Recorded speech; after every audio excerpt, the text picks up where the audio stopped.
Hey folks, John with Complete Technology Solutions, your friend in the computer business. So you can probably tell by our description what we're doing today.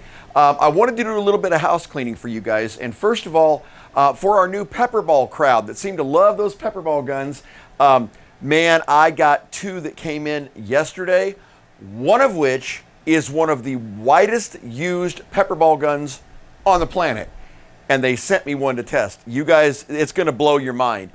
That will be the next video that's coming up. So on this video, we're going to test out a new case. I hold zero hopes that I'm going to use this one in the future. Let's check it out. All right, guys. There's zero doubt that just burnt right into that plastic. So this is, for those who don't know, Stronghold Legends. Time to bake a pie. Here we go. What I wanted to do from the first time I opened up that VIC-20 and started banging out programs. Okay, truth be known, I may use it in the future. At the end of the day, though, this is a very small case. I know I've used these in the past, but we have a customer that has a, we won't even call it a limited budget. He just said, listen, you know, I've only got a few $100 to spend. I want to build something that I can browse the internet on and maybe light gaming. And I know all of you guys out there are going, there's no way you're going to do any gaming on a few $100 computer. And ordinarily, you'd probably be right. I am, in all honesty and in all openness here, I'm helping him out a little bit with some of the parts here, and you'll know that when you start to hear what we're doing. But this is the massive case for the Rosewill. I love it, the Rosewill Micro ATX computer case. Now, I know what you're thinking. Man, that thing's a beast, and it isn't. No, it really isn't. So, however, it will suit the needs here. We're dealing with a smaller motherboard anyway. We don't need any bells and whistles on this thing. It's a small computer. So we're going to go with this one and take a look at it, all right? So, to build this system, now we were on a pretty tight budget, so here's what I'm going to do for him. In my office, I had an Asus B450A Prime motherboard. Now, this is a decent board. The reason I had it in my office is because I happen to have a Ryzen 3 2200G processor. Now, you guys will probably notice sitting in this area, there is no video card.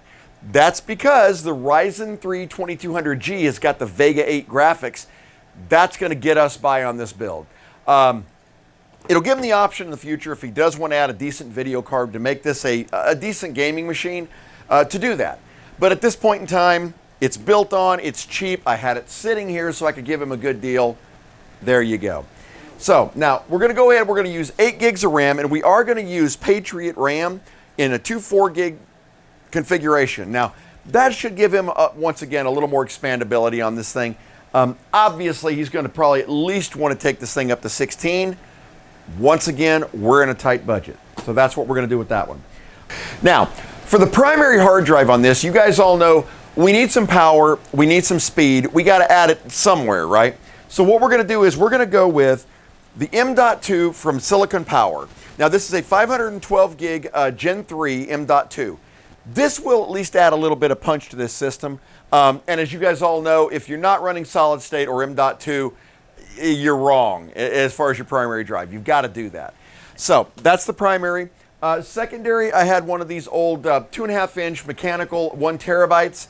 Once again, guys, this is a budget thing. At some point, he'll end up upgrading this and putting in a better drive. But, you know, we're getting by on budget here. And we all know how getting parts in general right now is becoming ridiculously impossible. So, power supply. We're going to go with a Gigabyte P450.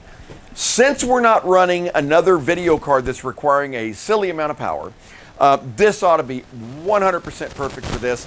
It is not modular, which I am not looking forward to in that case.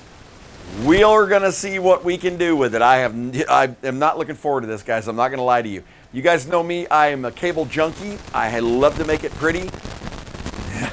No promises. We're going to see what we can do. All right. We're going to go with the standard CPU fan for this. There's no need to go anything higher than that on the Ryzen 2200 because they don't run hot anyway. So we're going to use the regular AMD fan. Oh, by the way, on a past video, somebody had asked me, and actually had kind of made a passing comment. about how, oh, we don't use any kind of thermal paste anymore. The AMD coolers like this actually have the thermal paste built into it. So if you ever have to change this out to go to a different cooling system or to re-thermal paste, you clean it off. But in general, these have already got it on there, and it's fine for what we're doing. So we're not going to go too crazy with that. And I thought this case is going to have absolutely no bells and whistles. We all know that. So I picked up a little RGB fan. I'm hoping somewhere we can find to put this in there to at least add a little kick to it. But no promises. We see. So here's what we're going to do. I'm going to clear off the table here. We're going to crack open this incredibly awesome case. Crickets anywhere? Yeah. We'll crack open this case. We'll take a look at it. Let's see what it looks like. So we're not looking forward to the Rosewill case. Okay, what if this turns out to be one of those situations, kind of like those controllers, where they seem like junk, but they're not? Anybody holding hope? I don't know. We'll see. Incidentally, for the pepperball guys out there, I don't even want to tell you what it is, guys. All I can tell you is that I am very excited about this product. I did not expect it. It came totally out of the blue and with a really nice letter saying they had watched a couple of them. In particular, the one they had referenced was the Byrna video. And in case none of you guys have seen that, the Byrna video, I'll link up here. That's the one that brought them in, but apparently they watched a few other ones and they liked them, so sweet. All right, so let's get this open and let's see what it actually looks like. I got to tell you, the box doesn't weigh anything, so in fact, I think the box is most of the weight of the case, seriously, but all right. I mean, guys, like, it's like no weight at all. All right, open this up. And I know what people are thinking. What did you expect? Well, you know what? I agree with you. Gee, think we can get by with this manual? Now, it does say on this manual that there is a front 120 millimeter fan, which means that if there is and it's exposed, maybe we can throw this RGB on there to give it a little bit of kick. So we'll take a look at that. Off with the plastic, out with the box. Boop. All right, so looking at the front here, guys, and I'll see if I can get Stumpy a decent shot. Rosewill. All right, so we've got two USB 3.0s, two USB 2.0s, a couple of audio ports up here on the front. One thing it does have, at least from externally that I can see, is 5 1/4 inch bays. I don't know that obviously anybody still uses DVDs or CDs or whatever, but at least it looks like they're accessible. Then again, I've been tricked by that before. You'll get cases that look like they got the 5 1/4 inch, but when you look inside, there is actually no cutout for it and no mounting bracket, so we'll see. So, peeling that off. Needless to say, guys, the whole thing is very flimsy. The side here looks like it does have a window, but as you can see, guys, that is acrylic. That's that plastic. I'm not a big fan of that because, as we all know, it scratches real easy. So we're going to be real careful on this build to try not to scratch this. All right, cracking open the side here. Yeah, okay, let's see if I can get this for Stumpy. That's very flimsy, but hey, whatever. We're on a budget. We're on a budget. All right, taking a look inside. Okay, so first, it's got a top-mounted power supply. No big deal. We're going to probably go ahead and try to cable as best we can around that. It does actually have access to those external 5 1/4 inch bays, which in itself is kind of nice. It looks like it's got at least one and possibly two mounting positions. This looks like it would be for a solid state drive. This looks like it might be for a standard size mechanical, so we're going to have to take a look at that and see. And opening up the back of this, oh, please give me some cabling room. You see, ain't going to happen, I know that. Opening up the back of this, and much as expected, you've got very little cabling room because we're going to have to snake a couple cables through here. But it's kind of what you expected. There is that front side fan, and though it is exposed, the air intakes appear to be only on the bottom and on, that's it, just on the bottom. There's not a lot of cooling that's going to happen with this from outside. You guys can see that fan right there. And the only place to pull in air is from right here on the bottom. And even if we put an RGB fan in there, you're not going to see anything because you've got a solid front plastic case. So we won't waste the RGB on that. All right. In the bag, at least you do get the regular supplies that you would always get. Yeah, some screws, a couple zip ties. It actually has a speaker in here And you guys remember those? You'd actually plug the speaker into the motherboard so it would beep when it would boot up. Don't think we're going to use that, so yeah. All right, taking a look. We cannot remove this, which means this is going to be a mounting nightmare. It does have mounting pins in there, and it will fit this board. Barely, but it'll fit it. All right, so here's what I'm going to do. I'm going to go ahead and start assembling this. Let's start by getting the motherboard set up. Here we go. So I wanted to stop right here for just a second, guys, and show you something. So we've got the motherboard mounted here, and we've got our RAM installed. We've got our M.2 drive installed. We've got our processor and our fan installed.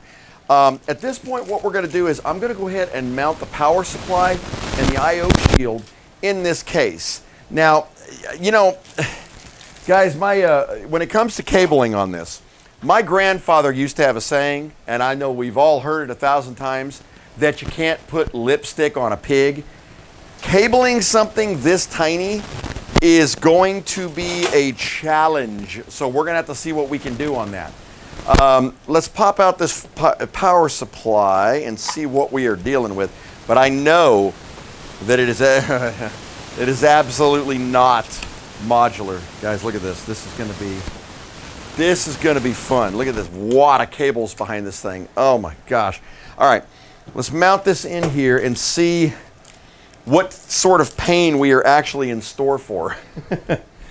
Oh, yeah, you know, it's funny. I was sitting here doing this thing and I was thinking, man, I wish I was firing a pepperball pistol. No, I'm just kidding. I love a good challenge. We all do. If you're in this line of work, you kind of got to. That's all there is to it. All right, so we're going to get this mounted up here. And there are no bells and whistles with this case, guys. It is no frills with this thing. You just get exactly what you ordered, which is a nice, light, cheap, oh, did I say that? Just kidding. A nice, light aluminum case. So let's see what we got here. Now, when I say cheap, I do mean cheap, guys. I think this case was, I don't know, 20 bucks. So you can't go wrong for the cost. They and of course, you guys also know that the shipping problems that we're experiencing right now in this country are also affecting case and component costs as much as everything else. So, you know, I think I'd looked at a decent mid-tower case, and even a low-end one was 70, 80 bucks, you know, like one of the Deep Cools or something like that, or Corsairs. But no, you're going to pay right now a premium for pretty much everything. So as you guys can see, there's going to be a large wad of cabling in here. Yeah, we're going to just have to do what we can with that, guys. There's just no promise. So, all right, I'm going to go ahead and get the motherboard mounted, and then we'll take the next step and see what's going to have to happen next. This is going to be fun. Be right back. So I've got the motherboard mounted, guys. So there really is no way to tell you how you could not shoehorn anything else into this case as far as the motherboard goes. That is as small as it will go. As you guys can see, it is all the way up against in here. We're actually up under our mounting right here, but it's up against this rail. So you could probably pull that rail out if you wanted to do anything else, but the board would have to go that way and not that way. So yeah, you're not going to get anything else into this. And you can see how tight this is up here. Now, cabling it isn't going to be difficult from a cabling standard. It is going to be difficult from a pretty standard. And I honestly, guys, I'm not even going to shoot for pretty on this one. Sorry about that. I'm going to do what I can to make it look good for you guys, but we're going to see. So we're going to take a look. All right. So let me go ahead and let me get the cabling done on this somewhat. I'll get the front side ports all hooked up, and we'll come back and take a look at what we're working with. Cross your fingers, guys, and wish me luck. This is no fun. I have probably, I'd say in my career, over 30 years, I've probably built 1,500 computers, maybe more. This case is challenging. Now, there are some things that I did like, and I know you guys were not expecting to hear that I liked anything with this case, but on the back side here, and I'll show Stumpy this, it does have a rather deep recess, an indent in the back of the case. That gives you some area to kind of conceal some of the cabling back there. And when you're dealing with a non-modular power supply, you need all the room you can get. The other good thing is, and I'll show Stumpy this, you'll notice this bar actually provides some pretty good cabling and strap-to stuff down in the back as well. But as you can see, and I'm showing Stumpy here, that is as putting lipstick on a pig as you're going to get in this tiny little case. You know what, guys? I'm fine with that. This looks fine. You know, if they put in a decent RX 580 video card, it will poke right up underneath this, and I checked that. The problem is, and I looked at this too, I think that they're going to run into issues with the PCI Express slot hitting this panel right here. So we're going to have to really look at what video card he ends up going with in the future. Hopefully it's one that's got the PCI Express slots on the back. That's kind of getting challenging to find these days. Then again, finding any video card is challenging these days. But for right now, this will be fine running the Vega graphics. So, all right, now I have not powered this up. I just finished cabling this thing up. By the way, it's not a whole lot heavier than it was, which is kind of cool too. I'm going to go ahead and hook this up over here to this monitor. And what I want to do is, with you guys kind of in tow here, I'm going to turn Stumpy around. What I wanted to show you is for Windows 11. Now, we've been over this a couple of times. You've got to have two things with Windows 11, all right? Number one, you have to have TPM 2.0. Now, that can be enabled in the BIOS. It can also, however, be enabled in Windows. That's a security thing. If you guys have any questions on how to do it, let me know, and I'll make a video specifically for that. However, and this is more important, you must have Secure Boot loaded. Now, what that means is for all of my fellow IT guys out there that have got a multi-OS disk that we're using to load Windows on different computers so we don't have to keep swapping out disks, this can no longer boot in legacy mode if you want to run Windows 11. You have to run in UEFI mode and in Secure Boot. And here's the issue with that. If you've already got an existing operating system that was loaded off of a legacy device, as soon as you put this into Secure Boot in the BIOS, you lose the OS. You're going to have to reload the operating system. Also, and alternatively, all of those legacy boot disks that you guys have got are no longer going to work in UEFI. So that's a real problem. Sort of. I mean, it is and it isn't. The biggest issue to me is losing the OS, because even if you boot into Windows and you pop in a disk, a Windows 11 disk, if you did not boot into Secure Boot and you do not have TPM loaded, you're going to get a big message that says this PC cannot run Windows 11. It's annoying, but as long as you remember that one little tidbit, you'll be okay. So when we boot this one up, we'll make sure that TPM and Secure Boot are absolutely ready on this. And by every board for the last 3 or 4 years, I'd say even as far back as 6 years, that's the default. You would have to literally switch to legacy to boot off of a legacy device. But for ease of use, a lot of people did that. All right, so what I'm going to do is let's go ahead, get this plugged in, and hopefully it'll come on, guys. I have no idea what we're about to see. All right, guys, at this point, we're going to go ahead and boot into the BIOS. I want to show you guys where to make sure that you are set up in Secure Boot mode, okay? All right, so in the regular Asus BIOS here, first of all, let's make sure that all of our stuff is actually showing up. We do see both of our sticks of RAM, and it is reading the correct 8 gigabytes. It is the Ryzen 3 2200G with Radeon Vega graphics, obviously because we're plugged into the HDMI on the back here, running at 3500 megahertz. It is seeing our Seagate 1 terabyte drive on SATA 4. Honestly, we could have run that on any of the 6 SATA connections that are on this board. That just happened to be the most convenient for cabling to make this tiny little thing work. So we got that. And over here it is actually seeing our M.2 drive. As you can see, it can actually see an OS on that secondary drive because that is not a brand new drive. It was a used drive. We're going to be wiping that out, obviously. So in order to check to make sure you're in Secure Boot, you'll have to go into Advanced Mode, which is F7. You'll scroll over to Boot, and you'll go down to Secure Boot and make sure in Secure Boot that you are set in Windows UEFI mode. If you are set in Legacy mode, it will still boot off your legacy devices. You can still load Windows 10. However, you're going to have to start all over again when you go to Windows 11 because it must be in Secure Boot. Total pain in the butt, but you got to do it. So, as long as you make sure you've got that, you're going to be fine for the Windows 11 upgrade or the Windows 11 initial install. So I tell you what I'm going to do. Let me go ahead and get this kind of cleaned up a little bit here, guys. I'll be right back with you with my final thoughts. Here we go.